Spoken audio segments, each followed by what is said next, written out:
সারা দুনিয়ার সমস্ত গুনাহের মূল উৎস হলো দুইটা। মূল উৎস হলো কয়টা? দুইটা। এক নাম্বার হলো ইত্তেবায়ে শাহওয়াত, ইত্তেবায়ে হাওয়া। এক নম্বরে কি? ইত্তেবায়ে হাওয়া। আর হলো ইথারুদ দুনিয়া আলাল আখিরা, দুনিয়াকে আখিরাতের উপর তারজিহ দেওয়া। দুনিয়াকে আখিরাতের উপর কি দেওয়া? প্রাধান্য দেওয়া। দুনিয়াকে আখিরাতের উপর প্রাধান্য দেওয়া, এটা হলো গুনাহের মূল কারণ। গুনাহের মূল কারণ। আর হলো হাওয়া, আমার মন মানে জিন্দিগি, মন চাহি জিন্দিগি, এটা হলো গুনাহের মূল কারণ। তাহলে গুনাহের মূল কারণ কি? দুইটা। কি কি? একটা হলো কি ইত্তেবায়ে হাওয়া, ইত্তেবায়ে হাওয়া। আর একটা হলো কি?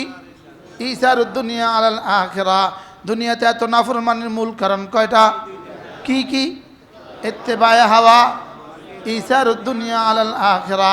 তাহলে এই দুইটাকে যদি কন্ট্রোল করা যায়, এই দুইটাকে যদি আপনি নিয়ন্ত্রণ করে ফেলতে পারেন, ব্যাস, তো গুনাহ নিয়ন্ত্রণ হয়ে গেল। গুনাহ যদি নিয়ন্ত্রিত হয়ে গেল, তো আপনার তাকওয়া গালিব হয়ে গেল, আর আপনার জান্নাত ঠিকানা হয়ে গেল।